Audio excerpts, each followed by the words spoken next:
The Edwardian period is famous because of King Edward, who died, about 4 years after First World War. Now, there are three major characteristics of this period in England. Of course, you can see the dates right on the top, 1901 to 1914. The three major characteristics of this period are: number one, naturalism. Now, what is naturalism? Naturalism is a quasi scientific and demystifying approach to human beings as part of the natural world, just like other living things. Now, in British society, church had a pivotal role for a very long time. And with the passage of time, that role was decreasing. And it reached to the point where alternatives point of views emerged. And the scholars, thinkers, readers, and common man started looking at the world around them from a non-religious perspective. And one of those non-religious perspectives was naturalism. And the movement of naturalism, which became strong in Edwardian period, that had a primary belief in the notion that human beings are just part of the nature. As nature exists, and by nature we mean all the natural manifestations like mountain, lakes and sky and ocean and stars and forests and trees, that is all natural world. Just like those objects of nature, human beings are also one of those objects. Or just like other, animals, the living things around us, human beings are also one of those living things. Now, this approach to look at the world and the life and human beings is called naturalist approach. And the consequence of this kind of approach is that people start believing less and less in the role of religion in their life. Why? Because religion gives a different status to human beings. In fact, as I'm sure you are all aware of, the role of religion in societies and in human life, religion basically elevates human being above all other creations. On the other hand, naturalism does not do that. Naturalism just puts human beings among all other human beings. The second characteristic of this particular time period is which is, a kind of phenomenon of late 19th and early 20th century phenomenon in literature, is related to the secular system building of thinkers such as Darwin, Marx, and Freud. Now, I'm sure most of you are aware of this name, Darwin, who was, basically a biologist, right? He studied life from a scientific perspective. And he gave, a very controversial, but at the same time, very influential theory about survival of the fittest. In fact, if you think about Darwin's theory of survival of the fittest, you will better understand what naturalism was. So Darwin's theory opined that all living organisms on this planet, they are operating on the basis of some inherent natural principles. And by that virtue, only those who have the highest ability to adapt can survive the longer. Therefore, all the evolution on this planet Earth follows exactly this principle. Those living organisms which can adapt and survive, they keep evolving.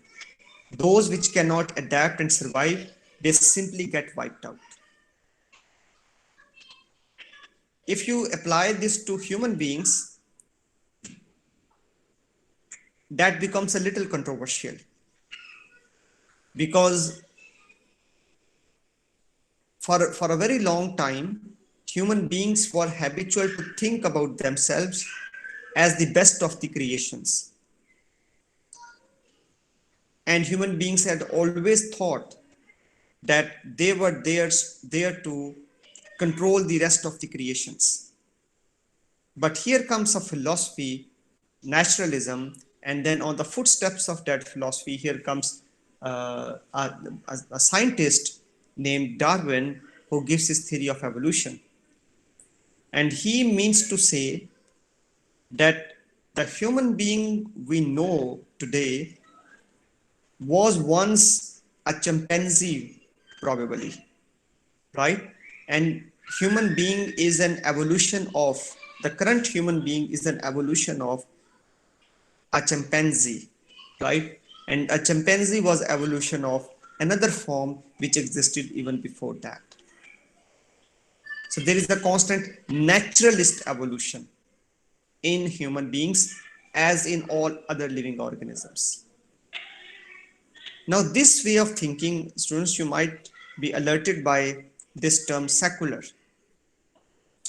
So this way of thinking was highly secular way of thinking, because this way of thinking was not using religion as a reference point to explain human life. No, Darwin was not the only figure who was doing that. There were other figures as well. One of them was Karl Marx. So Karl Marx came with his idea of, capital, which is the capitalist reality of social structure. And he gave his famous idea that the thinking systems or the thoughts or the ideas, in very simple terms, they don't shape life. Rather, it is the life which shape ideas. In other words, he was saying that all the ideologies, all the ways of thinking, all the morality and the ethics that we carry, they have no role in determining our social structure. Rather, the morality and the ethics and the ideologies, all of themselves are product of our social reality. Again, this was very controversial philosophy that he was giving, because this kind of philosophy meant that all the morality and ethics that human beings believed for such a long time, there was no sacredness attached to them, attached to those, those sets of ethics or those principles of morality, because all the morals, they were themselves product of the social reality. So in simple words, according to him, the morality is the set of principles given to us by the rich people in the society. And we just blindly follow them, believing that there are any kind of truths in what these people are saying. All right. So a certain morality becomes popular and gets accepted in a society because the rich people want them to be like that. Right. So the morality is product of the social system, the social structure. Right. It's not that morality shapes the life. And this was controversial because he was creating a disconnect between the morality and religion. Because for a long time, we kept believing that religion is the source of morality. But here comes Marx, who kind of intervenes into that way of thinking, and he says that morality comes from the powerful people in the society. It does not come from any religion as such. And then finally, Sigmund Freud. Some of you are aware of him, right? He was a psychologist. He is said to be the founding father of modern psychology. So he basically introduced the concept that human mind is divided into two parts. One is the consciousness and the other is unconsciousness. And contribution, his secular contribution was this. He claimed that all our conscious actions are motivated by our unconscious desires.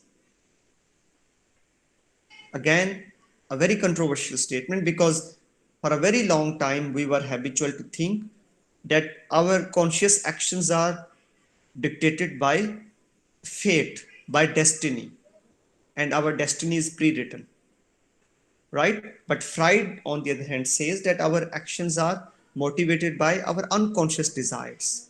So what we call fate, in fact, is our own unconsciousness, right? So that is why these three writers were said to be the founders of secular system, founders of secular way of thinking.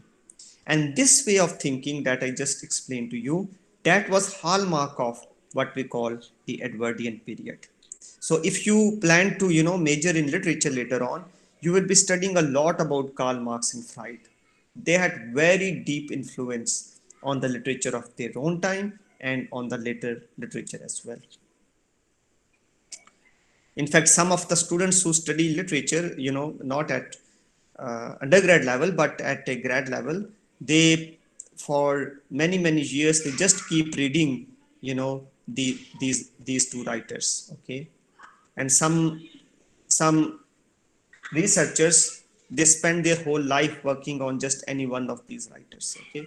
So they wrote a lot, in fact. Anyways, so who are the writers of this time period? These are well, there are quite a number of them, but the famous one were E.M. Forster, who wrote a famous novel, A Passage to India, which is about his travel to the subcontinent India. You can note the date, 1924. That means it was before the partition. And this novel is a very interesting commentary on how the white people experienced the reality of India. And the other writer from that time was Rudyard Kipling, who wrote his novel Kim. Again, this is a kind of novel where Rudyard Kipling actually visited India, lived over here. And the novel Kim is about the subcontinent India. Again, note the date, 1901.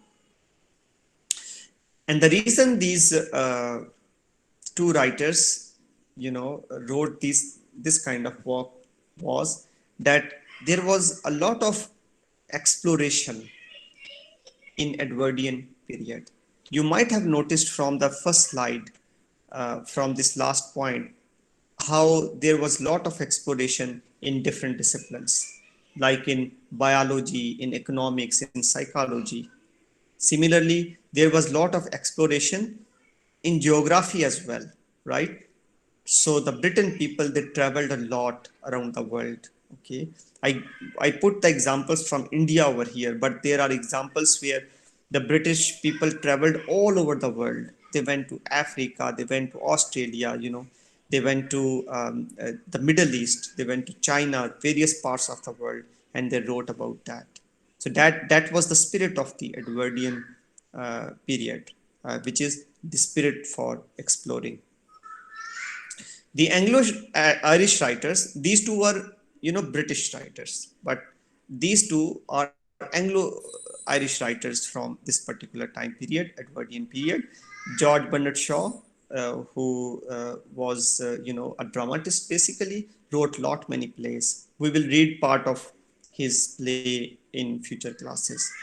And then W.B. Yeats, who was a poet basically, again an Irish poet, got a Nobel Prize in literature as well, and he wrote about Irish culture and Irish mythologies.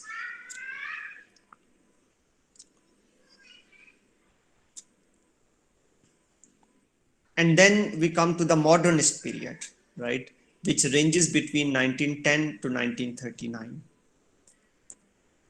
In this period, there was a very rigorous invention of war technology and telephone and automobile. Note the dates, 1910 to 1939. And in this period, there emerged a group in England which was called Bloomsbury Group. This was a group of intellectuals and writers. Virginia Woolf was one of the most important members of this particular group. This was a group of intellectuals, writers, thinkers, and artists. And the output of the discussions and debates and writings of this particular group, their output was an important contribution in what we call the modernist period. So when we talk about the modernist literature or the modern literature, Bloomsbury Group had a very important role to play in that, because this group of writers, they together established their own printing press, right? And then they published the literature which was being written by the writers of that particular time. And when we mention Virginia Woolf, we also mention feminism. That was also the time when feminism rose with lot of rigor. In the same time, the modernist period, there emerged what we call the Harlem Renaissance. This was an American phenomenon, basically.